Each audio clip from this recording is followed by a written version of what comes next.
Today, I'm not uploading any videos as far as I can tell, not rendering anything. Today, the internet should function. And we need it to function today because we are going to be opening some packs that were given to me by THETADROP. They recently announced a World Poker Tour collaboration. I missed out on the first two drops because, well,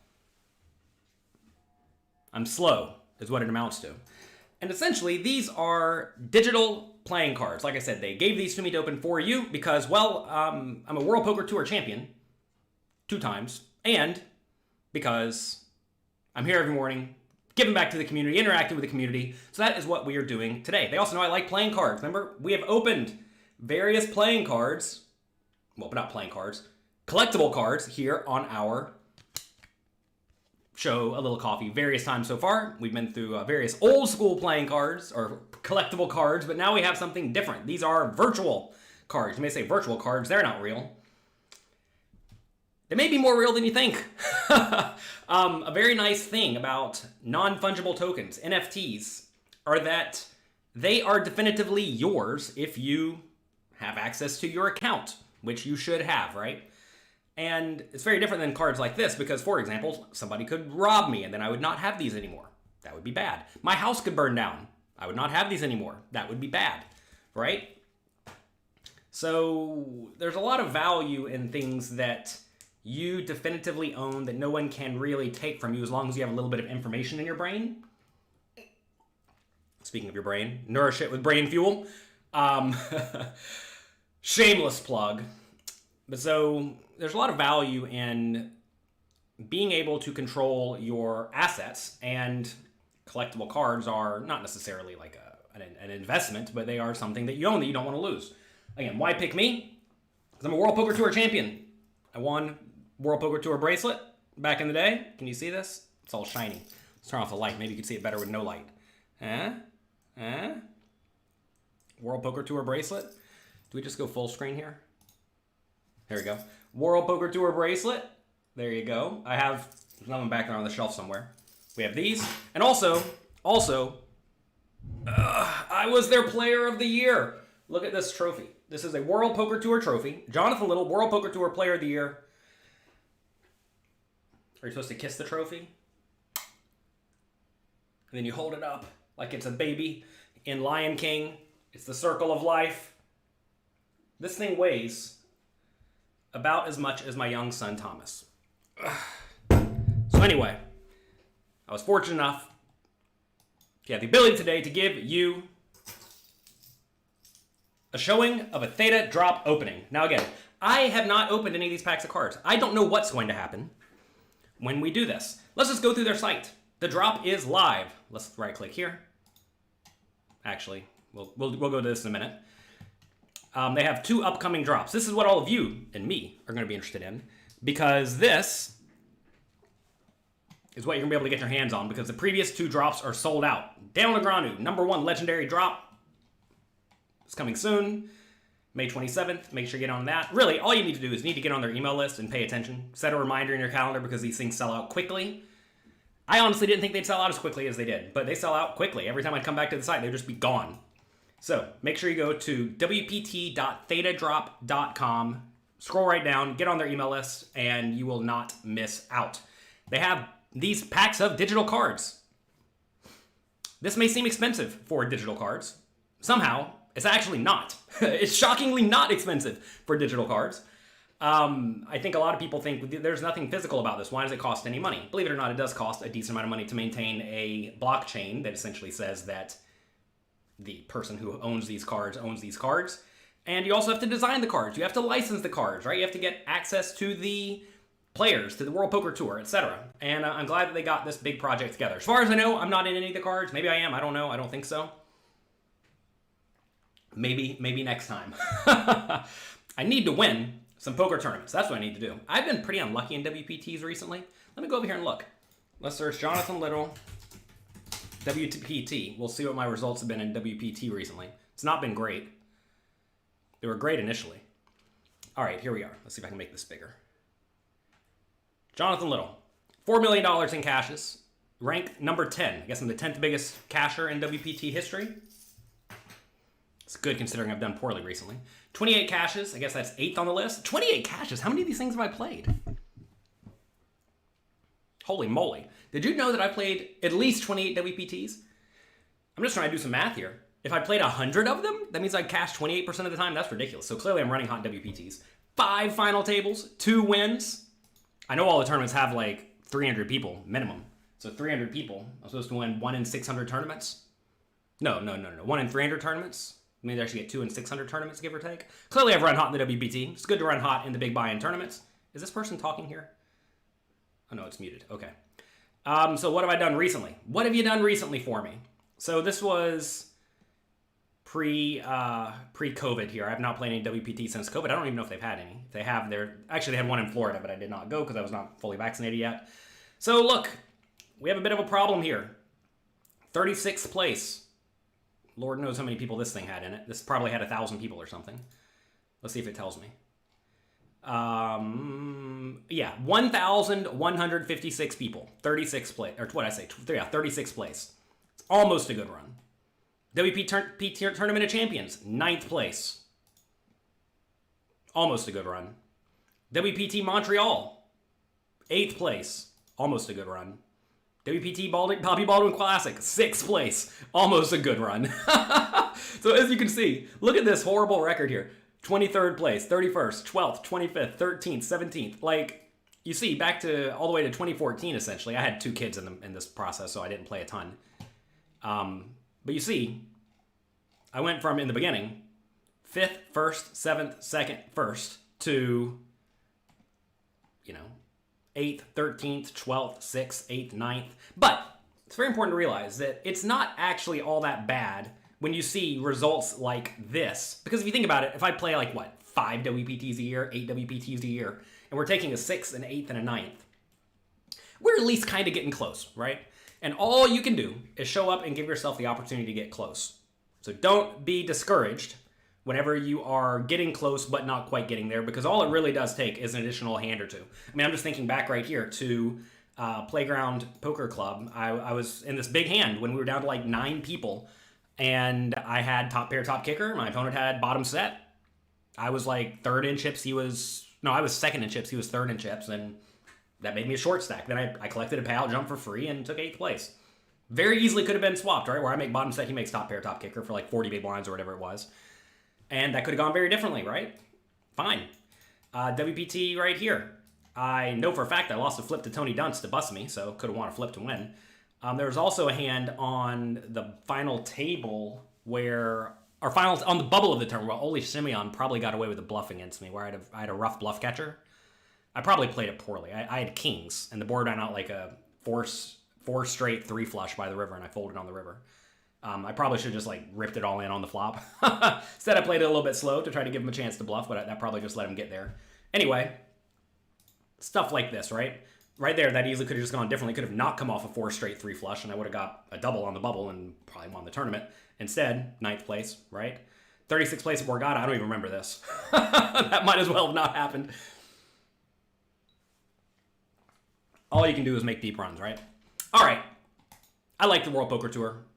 I played there a lot. When did I play my first World Poker Tour?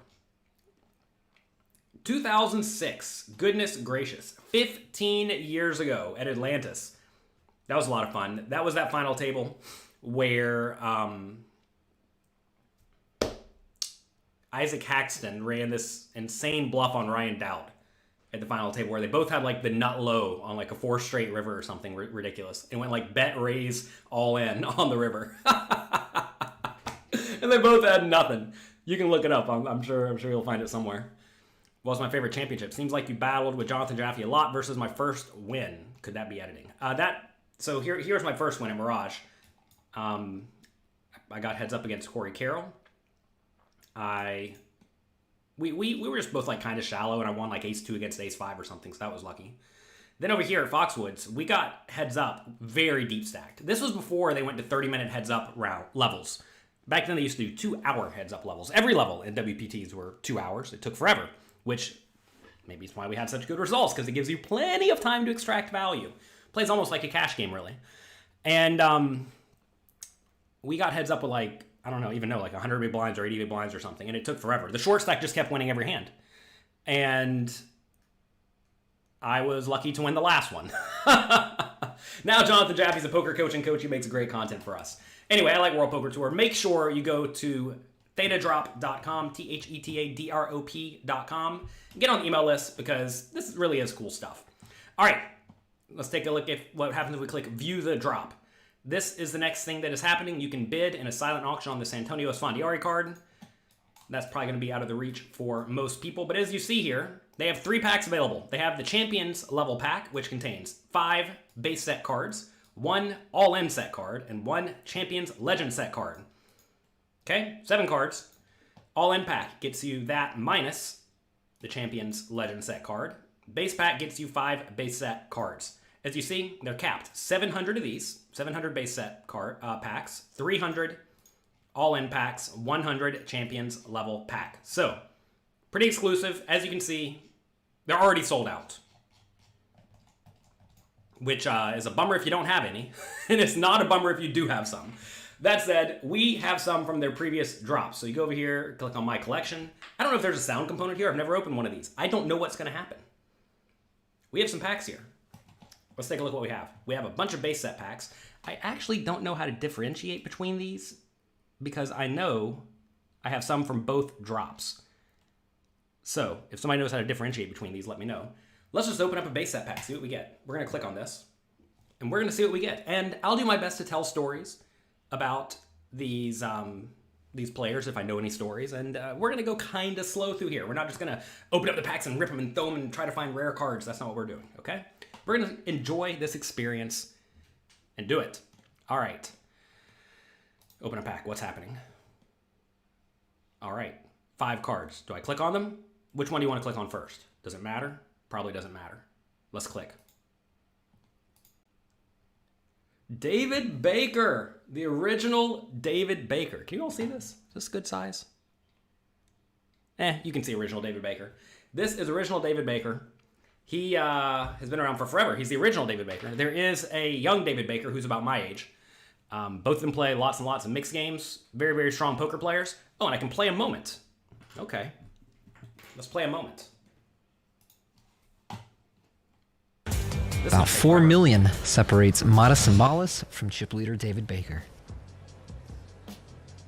The man from Arizona, the former traveling salesman, will raise with a King 8 750. Ooh, his opponent Mattis is sicko. From Lithuania, quickly calling with his Queen 10. I like Mattis a lot, by the way. Let's see. Are they going to take this down for copyright infringement? Do I own these things? If I own these, please don't take this down for copyright infringement. Just trying to show off the product. They said I could do this. See the flop.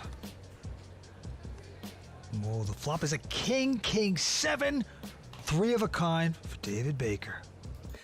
You all may not know Mattis. I don't know what's about to happen here, but Mattis loves to bluff.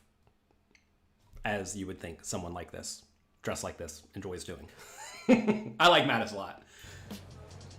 Modest getting none of that. Now Baker, who raised before the flop, is going to put in a nice bet of 350 to keep his man around, perhaps. Nicely sized bet from David there. So small that Modest continues despite not even having an overcard to the king, and ooh, this could cost him queen on the turn. Good game, good game. Modest with 2 pair, but drawing dead against David's trips. So now he's got the guy hooked.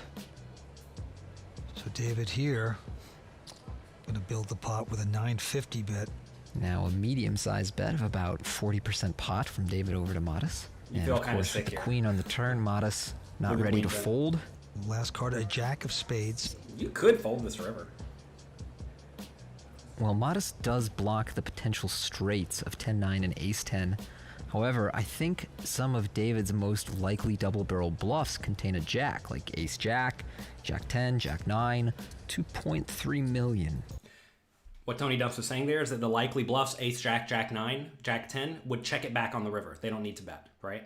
So when David bet triple barrels here, he either has one of the draws that came in, which again, Mattis blocks. So he blocks ace-10 and 10-9, which makes some sense.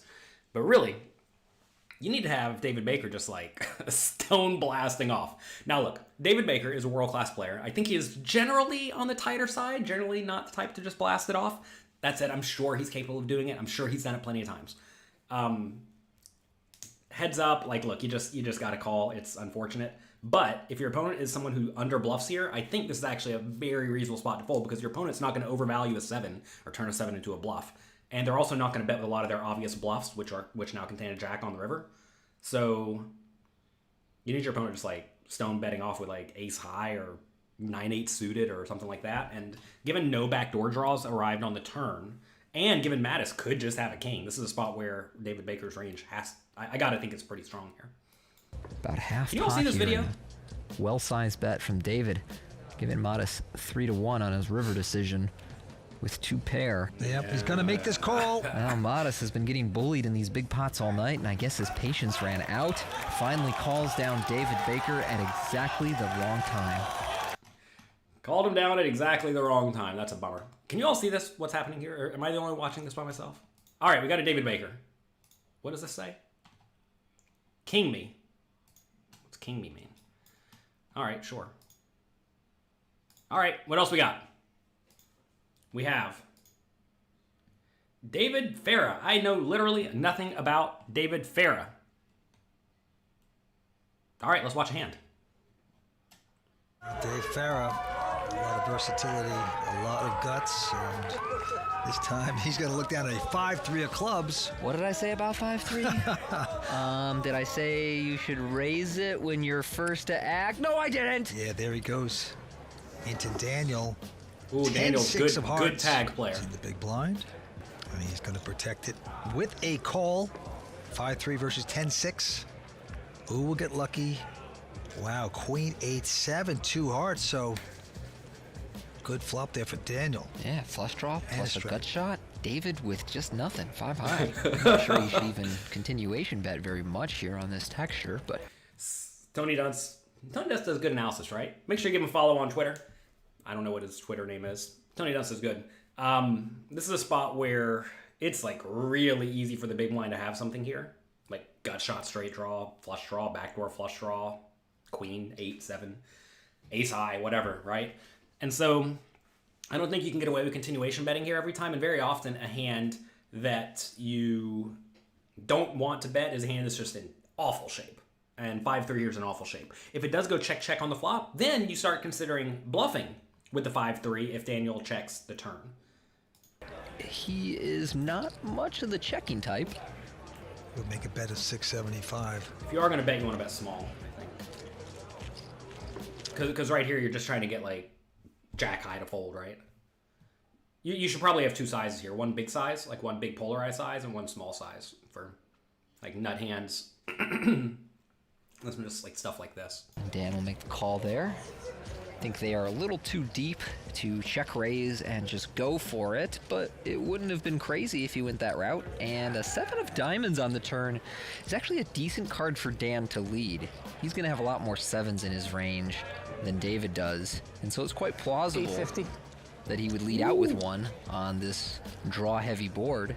So I like the line that Dan is taking here, and that should shrink up pretty quick here. This is a pretty common thing you see very much among, GTO type players like Daniel is. Daniel's just good, strong, tight, aggressive player. You want to be leading very often when your range contains a lot of the card that comes on the turn, right? When the turn increases your equity and EV. And here, you got to think, Daniel would check call like every 7 on the flop, whereas David may not bet every bottom pair on the flop. It's a hand that you could easily check behind, call a turn bet, call a river bet, right? So Daniel has a lot of 7s. David should not have all that many. Therefore, when the 7 comes, it should be really good for Daniel, which lets him bet with the 7, lets him bet with like a queen, lets him bet with a bunch of draws. And there's not a whole lot David can do because Daniel's going to have some 7s here, right? And if you don't want to be raising into a 7 because then you're just blasting your money in. That said, if your opponent will make insane raises, then leading becomes not so good with your bluffs because you just might as well only lead with the nuts, right? And yet he is reaching for chips, Oh, and boy. oh my god, he has made it 2.3 million. This raise is insane, by the way. What does Daniel do? It's probably just an all-in. I mean, I'm not sure what the stacks is. It doesn't look like Daniel has a lot, as far as I can tell, but Like if you, again, I'm not sure what the pot odds are. Pot odds are very important here. I don't really know if there's a world where you can fold in this scenario. Because like this is a really good bluff all in hand if it comes to it because it has lots of equity.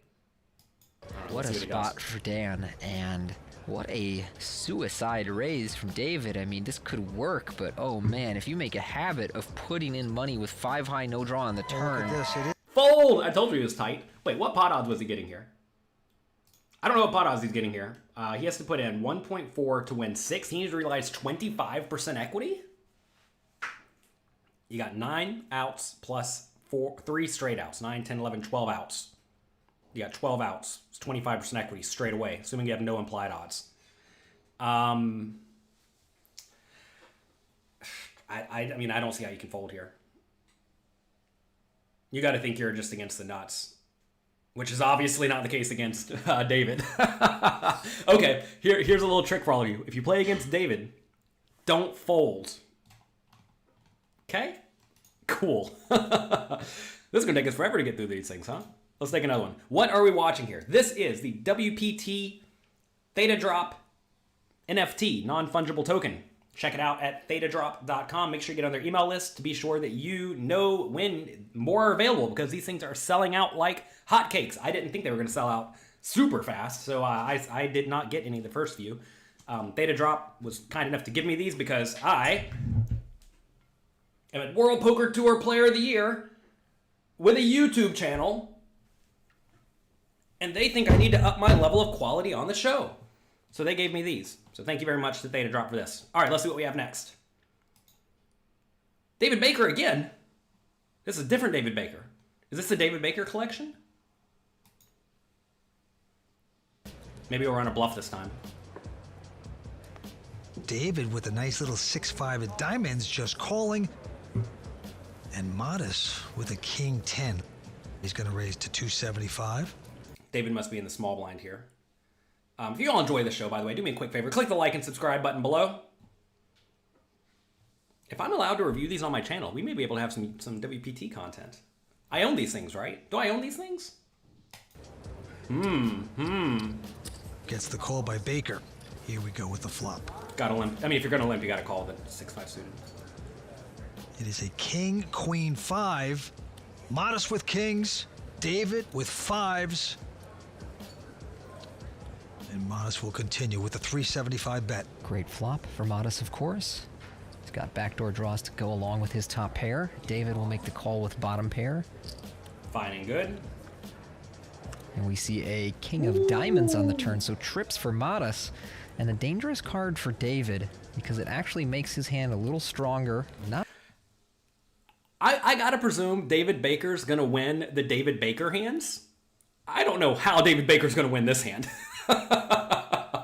Seems literally impossible. Not strong enough to lead out, though. This is a curious and I would say ambitious bet. Wow, he is betting 550 with just the 5s.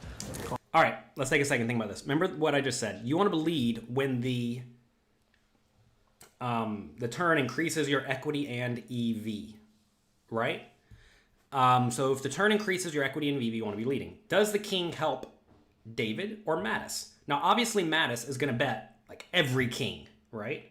And Mattis has all the good kings because he raised preflop. David Baker limped preflop and then just called. So presumably he doesn't have like ace, king, king, queen, maybe not king, jack, right? And pocket queens. Whereas Mattis has all those. So this is a card that should be like kind of bad for David. It's not like terrible because certainly David has some kings, but I don't think you want to be leading on this card. If the turn was like a 5, then sure, I get it. And not just because David has 6-5, but like say David had jack 10 or something. But I'm not sure there's a great purpose in this one. We know Modest has the king. By the way, easy call here for Modest because you could be beat, right? In this scenario, given you could be beat, you want to do everything you possibly can to minimize the chance that you go broke here. And more importantly, you want to do everything you can to keep the bluffs in. Now, obviously, there are some bad river cards for you, like 9 of hearts, ace of hearts, maybe like jack of hearts. Those are all pretty bad. And like I said, David usually is on the tighter side. I mean, like I said, I'm sure he's a good world-class player. He's going to make bluffs, but he's usually on the tighter side. So here I think you want to do everything you can to keep his bluffing range as wide as possible. And you do that by just calling. And so he just walks the dog and makes the call. Walks Big the pot dog. brewing and the river card coming up. 9 of hearts. And it's an ace. Fine. Jack 10 gets there, but whatever. David is going to check it. 900. No way, he's gonna check shove this? That would be so sick. No way. I would be flabbergasted if David Baker check raises all in here. I mean, I guess this is how you win this hand, huh? It looks like they're super deep stacked, right? Of course, with 3 of a kind, is going to put in a value bet of 900. You would think. I would actually go bigger here in Mattis's shoes because it's kind of likely that David Baker has a queen or maybe an ace or just nothing. And when you bet small like this, you will induce bluff raises. You will, period, okay? You will, I promise. And do you want to get bluffed raise here? Not especially, unless you know you're just going to call.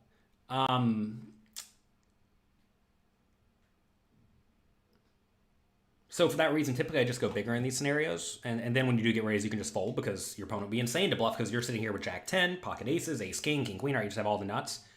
So I usually go bigger here. But hey, Mattis is world-class player, absolute world-class. This could easily be the best line.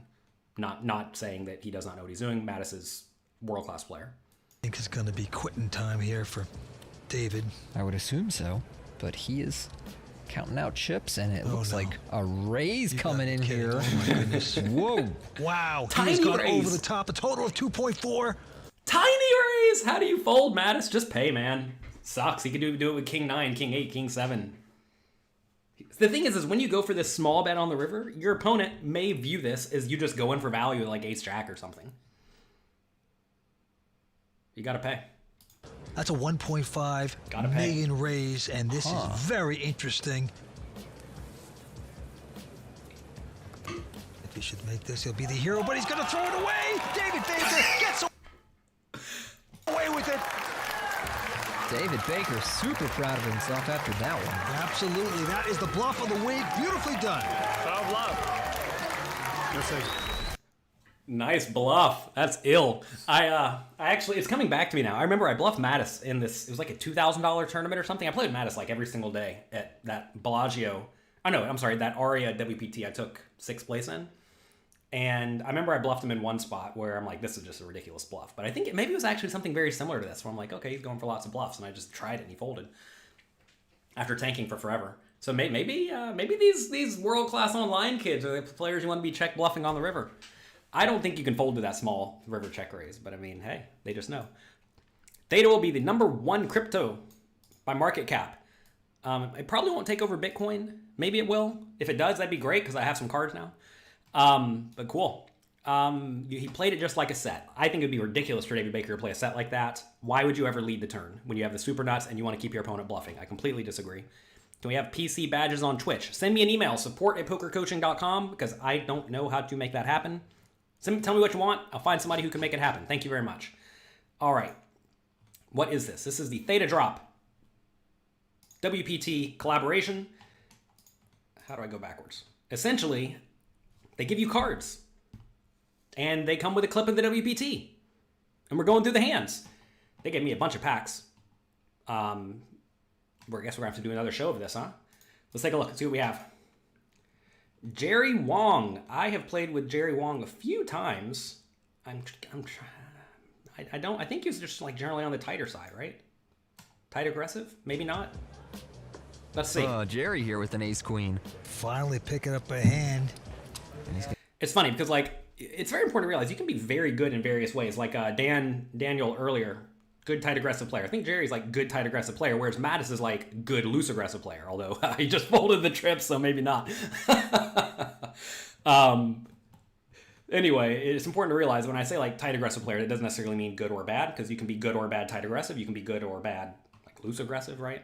Anyway, here's Jerry. Let's see what's happening. Pick up the rest of his chips, it looks like, and put him in the middle. I think he's got a little behind, but he has essentially moved all in pre-flop with his ace queen. James Carroll, though, has a huge ace king, big slick. Yeah, don't fold. Sorry, Jerry. He's even got his suit covered. He's put like over half his stack in. It's essentially an all-in. And the flop is a 10-10 deuce. I imagine the rest goes in now. He's only got about $1 million behind. If you did make like a min raise here and it comes 10-10-2 and you're facing an all in on the flop, you just can't fold stuff like ace queen here, by the way, because you're gonna have the best hand a lot. It's really hard for your opponent to connect with exactly 10-10-2. Sometimes they're gonna have just like pocket fours and you still have plenty of outs, right? It's, Jerry's gonna check this. This is kind of weird, but again, I imagine the money goes in. It's like whatever, you know you're So calling. James will just put him in. I don't mind the check here because when you check, you induce some bluffs from like 9-8 suited or whatever. I don't know what he could have, but you induce some bluffs when you check. Whereas when you jam stuff like 9-8 suited folds, we don't really care if 9-8 suited folds given the size of the pot, right? Doesn't really matter here. You know you're all in. And Jerry will make this Oh call boy, yeah. and get the bad news about the cooler. Drawing to a deuce for a chop, a queen for a win. Anybody fold a deuce? In a heap of trouble. Jerry doesn't Queen's get probably his coming. deuce or his queen. You think the queen's gonna come? And now he's one card away from elimination I bet good here. odds the queen's coming. The money's all in. Jerry Wong needs a queen, and he's gonna get it! Played it great. He gets the queen on the river. He's gonna double up. James Carroll laughs it off. Good for him. I want to go back and look at these Jerry kids. Wong on the river. I wonder, they probably bet on the other guy, right? Or they have action on the other guy. He's gonna double up. James Carroll laughs it off. These are too good. I think they're German kids. One American kid back here laughing. German kids. Good for him. Whoa, Jerry Wong, not so fast. Louis Philippe, so that's the best hand they can find for Jerry. Brutal. Yeah, I agree. How do I go back? How do I get out of here? Okay. Are there left bluffs in the micro stakes? No, not necessarily. There's not such as good bluffs. Lags tend to fold versus aggression, right? Depends. Some lags do, some lags don't. All right, one more card in this pack. Let's see what we got.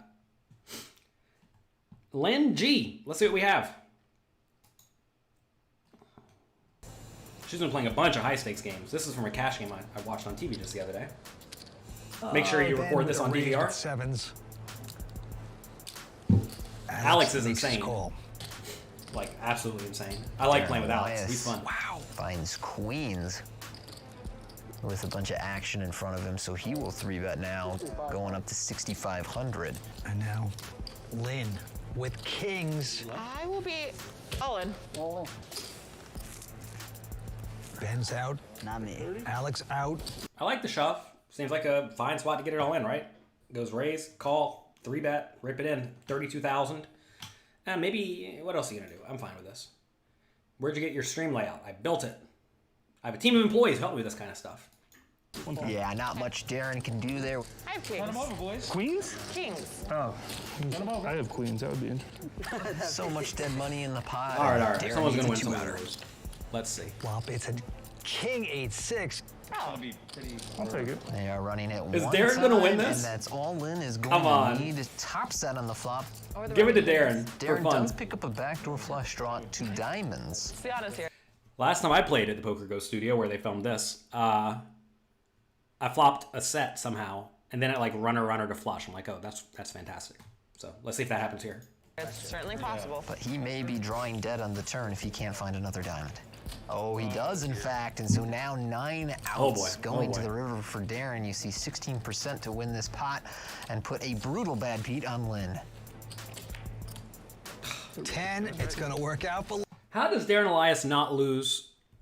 Every time I play with Darren Elias, no matter how we get it all in, he often gets in with the best hand. Sometimes I do too. Darren seems to win a lot. He's a very good poker player. This time he loses. Fine and good. All right, that was one pack. That took us 20 minutes to get through one pack. That's fun. Think of the value here, everyone. All right, if you all enjoyed the show, do me a favor, click the like and subscribe buttons below. All right, that was a base set pack. Let's take a look at what an all-in pack is. This is the WPT Theta Drop. Make sure you go to THETADROP.com. There's a link right down below. And get on the email list so you do not miss out on the next drops. Look, to be fair, like if these things had not sold very much at all, I would probably tell you not to even really be looking into this, but these things have sold out immediately, which tells me people out there love poker. People love poker cards. You've seen me opening cards here on my channel, right? We have physical playing cards. Now we have digital NFT playing cards or trading cards as well. And these things have sold out like hotcakes. So it's interesting. NFTs are kind of a wild thing where I think you want to make sure you're getting in on like the very, very early editions of these things. Sometimes they're going to go nowhere. Sometimes they're going to go to the moon. You don't know. And seems like a reasonable one to get in. All right, let's take a look at a pack. Are there Jonathan Little cards in here? As far as I know, there are not. If you enjoy this, click like, click subscribe. Tell the people at THETADROP on Twitter that you like this show. I would appreciate it so that they know that this was not wasted effort. Go do that right now. All right, let's see what we have. 6 cards this time. David Baker again. Was this the same one? Did I get 2 of this? Do we have? Is like David Baker just like looking out for me? Is this the same one we have earlier? I have 2 of the same David Baker. Same one. It's okay though because this is a good one. All right, we're not gonna watch this one again. Coming in here. Oh my goodness. It's good that they're random. I can't believe David Baker. They just want me to like rewatch that bluff and apply that bluff. This is so sick because I'm gonna go play the U.S. Poker Open in like 2 weeks, and I know I'm gonna find a hand just like this that David Baker played, and I'm gonna be sitting here with the bottom pair, and I'm gonna find the check raise all in on the river or check raise tiny on the river, and they're just gonna scobble it up. They're like, I saw David Baker do that, and you're an American player like David Baker, so we're gonna call your check raises on the river every time. What else do we have? Is this the same one again? Okay. They are common cards, I suppose. Okay. Eric, I don't know how to say Eric's last name. Afriat. Eric Afriat. I've seen Eric Afriat get after it at the poker table.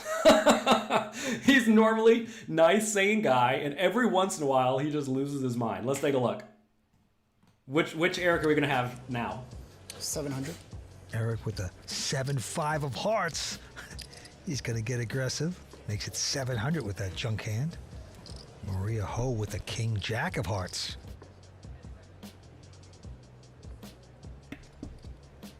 Yeah, she's going to call. There are duplicates? Yes, apparently just like regular trading cards, if you open 2 or 3 or 5 packs of cards, you will get duplicates, right? So heads up going to the flop. Both players holding hearts. Maria's Broadway. Eric 7 high, and both players make an open-ended straight draw here on this. Sorry, one more thing. Poker Salt says, do we take Bitcoin for poker coaching premium? Yes. Send us an email, support@pokercoaching.com. We take all forms of payment, including PayPal, gold bars, silver bars, Beanie Babies, Pogs, wheat, oil, Bitcoin, Ethereum, whatever you want. 10-9-8 flop. And she will check. Same bet 7. Same bet. Woo! So look, Eric to bet. I know nothing about Eric, okay? Nothing about his playing style besides what I told you already. When people say things like same bet, that is almost always a tell of some sort. Because unless they just say that every time, same bet, it's almost always going to be some particular type of hand. And if you can figure out what that is, you will just absolutely demolish your opponents. Okay? I like this bet. This is a hand you can easily bet and then just fold if you get raised. 700,000.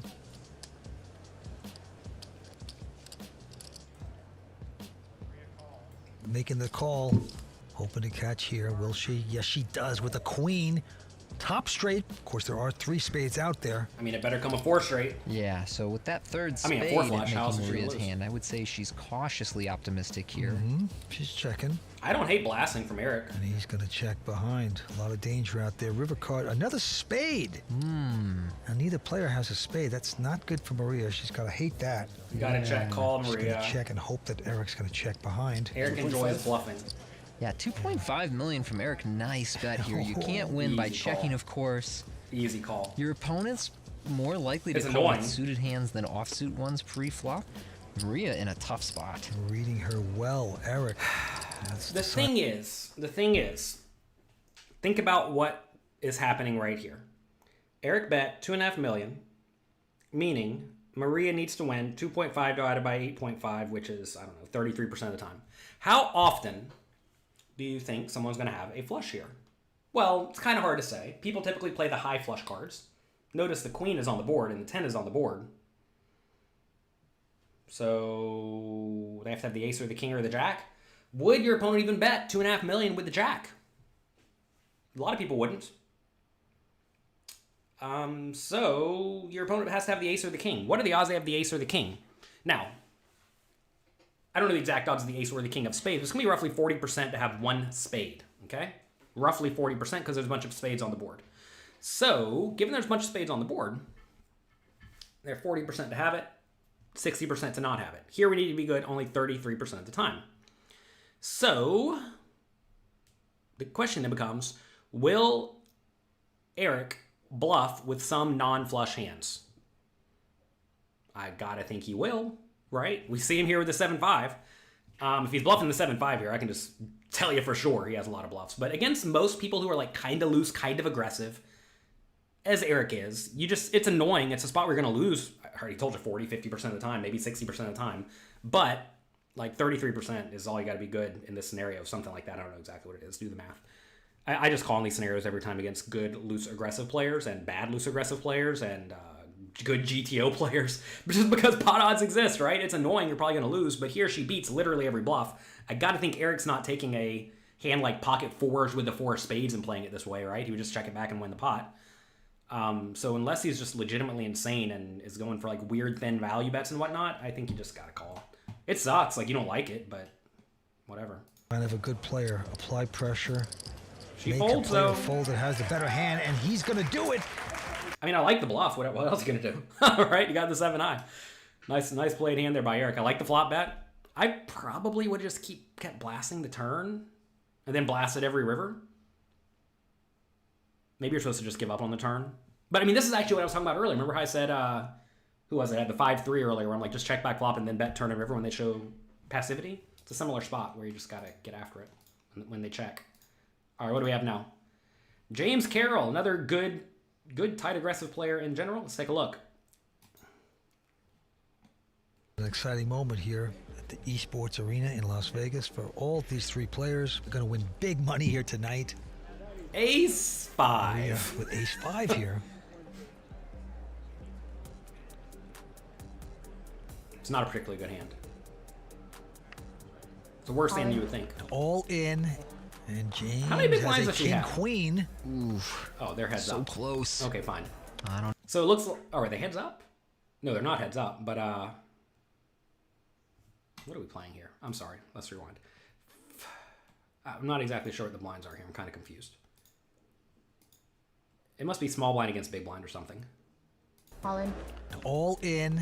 And James has a king queen. Oof. So close. I don't know if James will fold this one. One suggestion for WPT I would recommend Yeah, he's gonna make. is to list positions or something.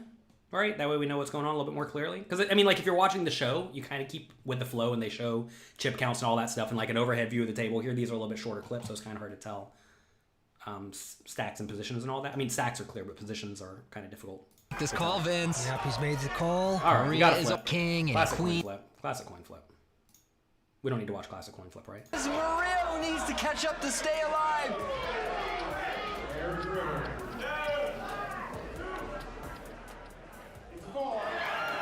And with a 4 on the river, the 2 pair of James Carroll are going to knock out Maria Ho. Great run at the Seminole Hard Rock Poker Showdown. Finishes here tonight in 3rd place. 3rd place? Yeah, okay, fine. Is there any other information on this? All right, let's see what we got. End of the road for Craig Varnell. I don't know much about Craig Varnell. Seems also like good tight aggressive player. I think I actually remember him getting after it a little bit. She had 9 big blinds, then yeah, sure, all in. Right? Like I said, I couldn't tell what was happening because I didn't know what the chip stacks were. Because it said 50,000. Yeah, does 50,000 a small blind or the big blind? What position is she in? I don't know. None of that was listed, right? Made it a little bit difficult to follow. Obviously, 9 big blinds and the small blinds and easy all in. You have your GTO charts, LOL? Come on. All right. So on Ace and Nick, 4. He's got ace 4. He'll make it 400,000 to go. Craig Where would we raise the ace 4 with for 400,000 to go? Button. Maybe cut off. Not under the gun. with king 7 will make this call. So What's the point of buying clips when you can view them on YouTube? You probably can't view them on YouTube. You ever tried to search WPT content on YouTube? They've told me to not share it sometimes. So, gotta be careful of that. Let's watch this hand. What's the point of buying playing cards like these? What's the point? Nick, he's got ace 4. Is there any point in owning a Hoyt Corkins? 400,000 to go. Craig with king 7 will make this call. So Depends on what you value. ace 4 versus king 7. And the flop will be a 7-7-4. Fantastic for Craig. Gin flop for Craig, and Nick didn't start this hand with that many chips, so I wonder if Craig tries to get him all in on the flop, or if he wants to play his hand more slow. Nick's caught 4s. So there's a bet by Nick, just okie dokie called by Craig. Okie dokie. Lead. Or is that just all in? That's weird. I don't know what I think of this lead. The turn 10 I agree. diamonds did complete the flop flush draw, so it's not as though Craig has a nut hand here. I mean, you're not like... I mean, I get the idea you want to protect your hand against various draws. The thing is here is that I think you'd rather just like rip it all in. Again, I don't exactly know the chip stacks. This must be a million chip here, right? 1 million, 2 million, 500, 2 million, 400, something like that. So 2.4 million roughly. So he had pot. I think you'd rather pot it here because when you bet tiny in this scenario, you're giving your opponent really good odds with like any diamond, right? So I think you'd rather like either jam turn or just check. I mean, I would have just checked. Give him every opportunity to bluff. But yeah, obviously, so look, Louis Philippe. It's kind of presumed here the opponents aren't butchering it pre-flop. This B here actually means... Oh yeah, no, this B means bet. Never mind. I gotta presume this is just button against big blind, right? Complete the flop flush draw, so it's not as though Craig has a nut hand here.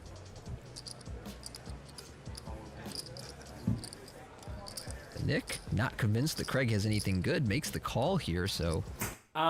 This may be a fold on the turn. This for the ace 4. It's an unfortunate spot. You have a lot of hands with a diamond that all have pretty good equity. You also have obviously 10s and 7s and pocket pairs that are better than a 4, right?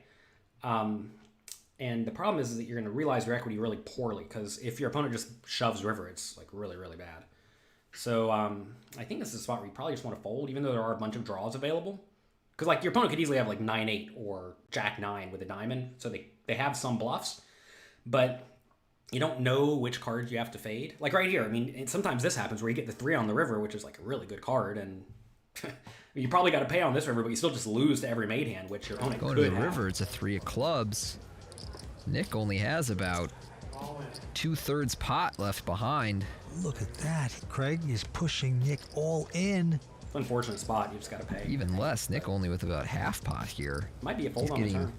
nearly 3-1. I will say that whenever you are playing with ICM considerations, and clearly Craig is the big stack here, right? He should be doing a lot of leading, more than you would think. We discussed this in my book, Excelling at Tough No Limit Hold'em Games. This book back here, Excelling at Tough No Limit Hold'em Games. There's a chapter by Vlada Stojanovic, who's a super crutcher. He had a chapter on deep stacked post-flop ICM, discussing like how often the chip leader should be bluffing against medium stacks, short stacks, etc.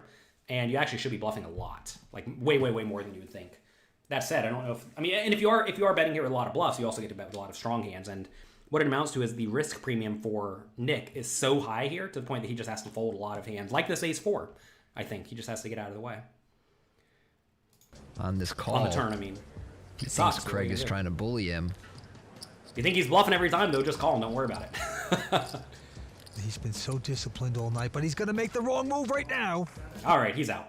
Okay, we have our 5 common cards. Now we have 1 special all-in card. Do we take Beanie Babies' payment? Sure, figure out a way to give them to me. We'll consider it. All right, let's see what we have. Sean Kunix! Sean Kunix is one of my friends. He's a fun guy. He was actually at my wedding.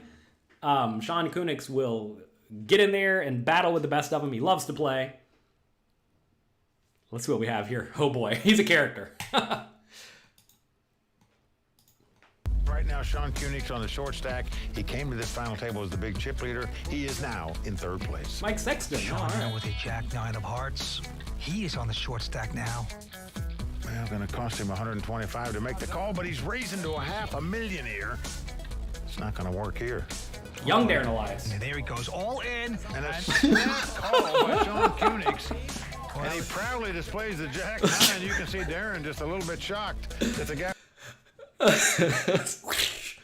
I don't hate the call. You saw the pot odds, right? The pot odds were really quick. He had to win 33% of the time. What are you gonna do? Jack 9 suited wins 33%. Probably should have just shoved pre-flop. Whatever. I was so anxious to get his money in with that hand. I think Sean felt he was pot committed. Just feels the hand out. He's going to go with it. And this guy with the chip leader for so long, and right now he is in trouble. So the Buckeye needs help here. Here comes Go Bucks. Jack 9 against Ace Queen. Here we go. And it Are the comes Jack 7, 9 the 7 Buckeyes? deuce with 2 hearts. That helps. So there you see, Sean has flopped a flush draw. Yeah, Sean has a shot. Well, he can take the lead with a Jack or a 9. He'll win the pot if a heart comes off. 4th Street is, no, not good for Sean. It's a 6, no heart. So Darren Elias out think it's in gonna be a front heart, of the everyone? ace high holds up. He'll be the big chip leader playing heads up for the title. Can Sean Koenigs catch a heart, a Jack, or a 9? Here we go. Everybody on their feet. Here's the river card. The 3 of hearts. Sean Koenigs has outdrawn Darren Elias on the river. He made the heart flush to win that pot. Go Bucks, he says. And I can tell you, they're thrilled in Columbus, Ohio right now. Wow, the Buckeyes can suck up too, baby. He is delirious. He is happy. Well done. All right. Okay. Fun Sean Koenig's rare card. All right. Let's take a look. Do we do a Champions Pack or do we call it a day? What do you think? You think we should do a Champions Pack? We're going to have to run through it kind of quick because I have to go in about 12 minutes. That gives us not a ton of time. We'll do it, I think. We should give dancing lessons. Why is Darren Elias in all these videos? Well, Darren Elias has been on a tear. He's won a bunch of money. I don't know if he is a player of the year like me. He probably is, right? Has to be. Darren Elias wins everything. If you're the player of the year, inevitably, you're going to be on a lot of the cards. Let's take a look. We'll open this Champions Legend pack. What do we have? Why am I not looking at the serial numbers? Do I need to worry about the serial numbers? This is number 362. Oh boy. Frank Stepuchin. This guy ate chicken at the final table with my good friend Shannon Shore. Is my good friend Shannon Shore going to be in this hand? Probably will be. Let's see. Frank in the small blind with Jack 3 offsuit. Sounds about right. Oh, look, there's Shannon Shore right Just there. going to call, though. Shannon was the best man at my wedding. Brett Roberts This with guy. an 8-5 of clubs. That's as far as I go, if that's called angling. Okay. No raise. Flop is a Jack 10-5. Frank hitting jacks. FrankPokerCoaching.com patch. There you go. He's actually like the cousin of one of my employees. Funny enough.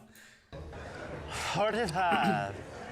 Do I gotta put it in? I think so. He's got to bet 45. WC Fields impersonation. Brent's going to call. And now a 10 pairs the board. Frank's still out in front with Jackson 10s. He's getting the action. He's out in front. And we are going to the river. It's a 9, so Frank looking solid. Does he go for it? Slow down or put in a value bet. But no, he's going to check the pulse of Brent. This is probably not Let's just great get this etiquette. friendly. I'm just I going to throw don't that out there for everyone. They had to tell him to stop this eventually. And it looks like Frank is checking. Don't know. It's very strange. It's hard to tell.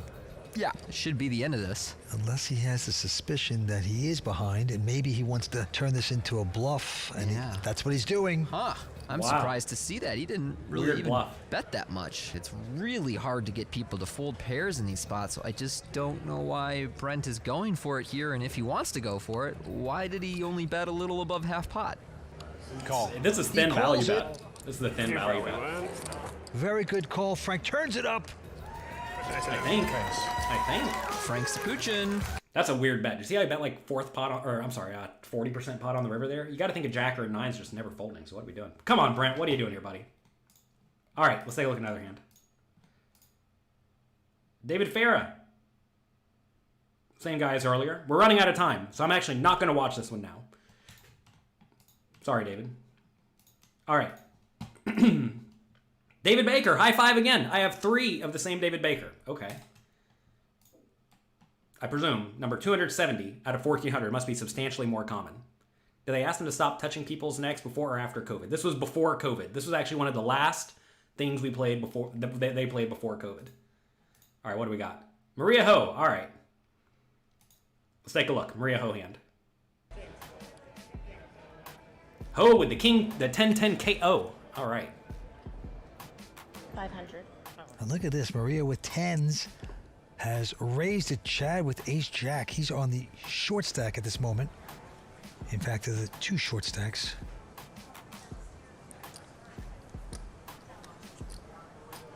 I own all the David Bakers. Short Yeah, I'm stacks cornering are the going market. At it.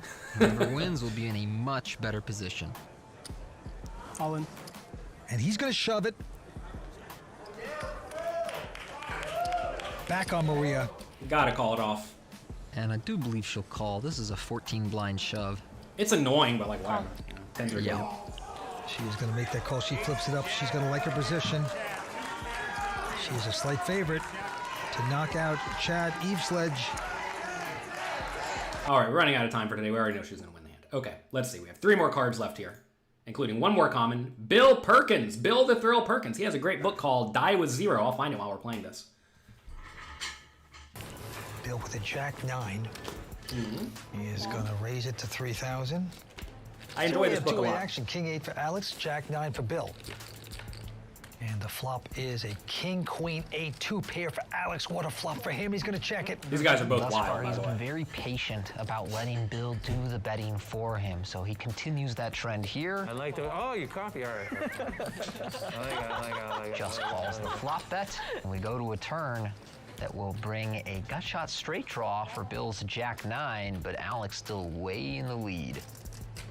Good barrel hand, right? The Jack 9 Bill here. betting I like big bluff. here, betting 15,000 into 11. I actually like this a lot. And Woo! We're going to Alex promote it. with We're going to do it. I'm in the process of remaking my gigantic cash game masterclass, and something I'm seeing a lot is overbets on the turn with junky draws and like good but vulnerable hands like Ace King here. And it puts your opponents in pretty nasty scenarios. And you see a lot of overbets when playing deep stacked, and obviously these players are playing very deep stacked, right? We see 10, 20, 30, 50, 60, 70, 80, 90, like $100,000 deep, so 250 big blinds. I like the overbet. the no Imagine like instead of Jack King 8 that Alex had like 9-8, right? It's a miserable spot to be in. doubt call holding 2 pair. Ace on the river. It doesn't help Bill, but this might be a card he wants to represent considering his tendency to follow through. 65. 65,000 into 40. I love this bluff. Alex, who I love it. clearly was planning to trap Bill, I love it. now wondering if he has stumbled backwards into a trap himself. I was trapping you. You were trapping me? Yeah. Oh, wow. At least I thought I was. Trapping me with like Queen 8 or something like that? Better. 7, 8? Okay. Better. King 8? King 8. King 8. King 8. Nice. I don't know what I beat though. No, I fold. You fold? Yeah, can I please see it? Pick one.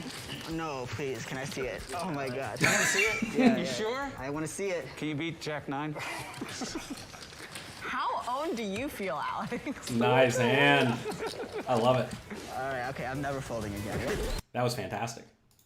Glad we got to see that one. This is going to be a good one. This one's going to be very, very valuable one day. I can tell. Number 797. Don't forget. Number 797. How would you describe my style of play?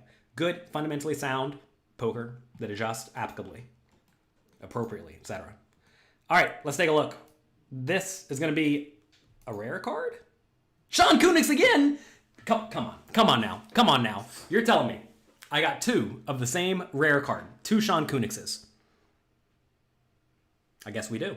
All right, now we're going to take a look at our super special legendary card. Who do you think it's going to be? I want you to get your fingers out. Type in the chat box. Who is our super special legendary rare card going to be? Someone said Shauna Hyatt. I hope so. I don't think so, but I hope so. I'm going to go with...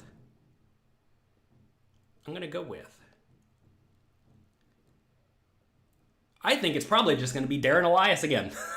We've had a pile of Darren Eliases. Have we seen Darren Elias featured yet? I don't know. Andy Frankenberger. I would love an Andy Frankenberger card. If I get an Andy Frankenberger card, I'm going to take a picture and send it to him right this minute. Might as well take a picture of Sean Kunix. Send him a Sean Kunix card. All right. Drum roll. Faraz Jaka. I'd love a Faraz Jaka. Coach at pokercoaching.com. If you enjoy this show, by the way, do me a quick favor. Click like and subscribe below before we wrap it up. Also, please go to twitter.com, search THETADROP, and let them know that you enjoyed this show today. We have a decent number of packs left, so we'll be sure to do this again in the future if you enjoyed this. If you don't enjoy it, if nobody clicks like, we won't do it again. But I think you like this. I like this. This is fun. Another David Baker. I would not be shocked if we get another David Baker. It seems like the David Bakers are coming to me here. All right, let's see what we got. Who's it going to be? Antonio Esfandiari, the birthday boy. Genji nailed it. Absolutely nailed it right here in the chat. Good call, good pick. Let's see what we have, birthday boy.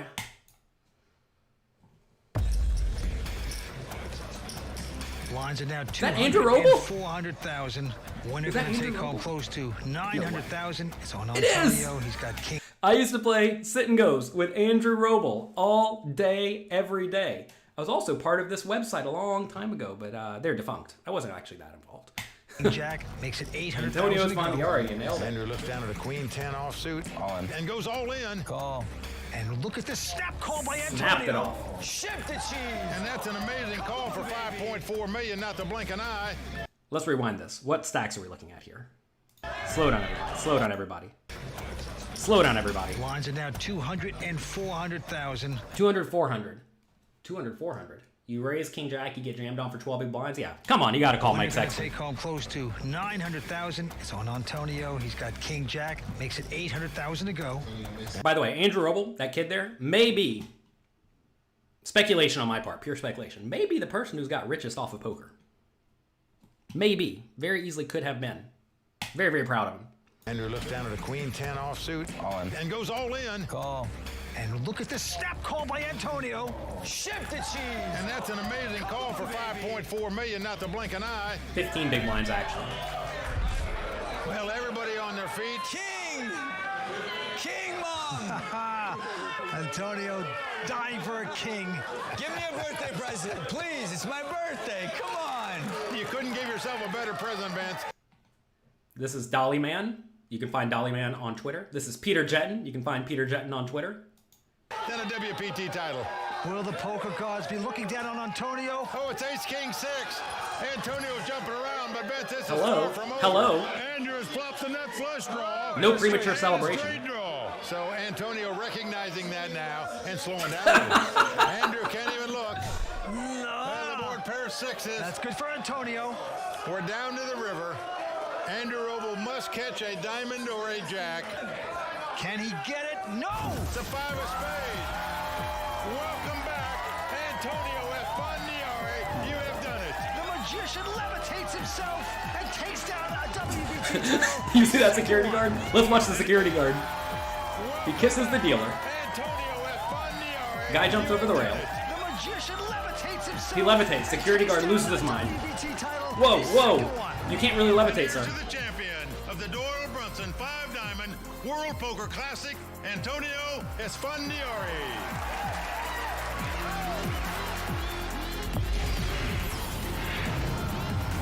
That's fun. All right, well, there you go. That's my collection. Let's see what we have here. Huge thanks to THETADROP for letting us do this today, as you can see. Let's see if they compile. Look, so they... No, these are different. Oh, wait a minute. Wait a minute. So you're telling me there are 1,400 David Baker high five cards. I see. I see. So I'm not going to be able to easily corner the market here because I have 3 out of 1,400. So if I want to get all the David Baker high five cards, that's going to be difficult. I tell you what, if any of you have the David Baker high five cards and you want to donate them to me, I will corner the market and I promise I will not sell them until I have at least 1,300 of them, okay? We're going to corner the market on the David Baker high five card. Let's make it happen. Send me all of them. And then whenever I do, I'm going to keep track of who sends me them, and we're going to have a big party in Vegas because I'm going to sell them for $14.3 million, maybe. All right, this is not financial advice in any way. All right. That's going to be it for today. Hope you enjoyed the show. Like I said, click like, click subscribe. Please tell the people at TheTADROP on Twitter that you enjoyed this, and maybe we'll do more in the future. As you see, we have a few more packs left. We will be sure to do this again in the future.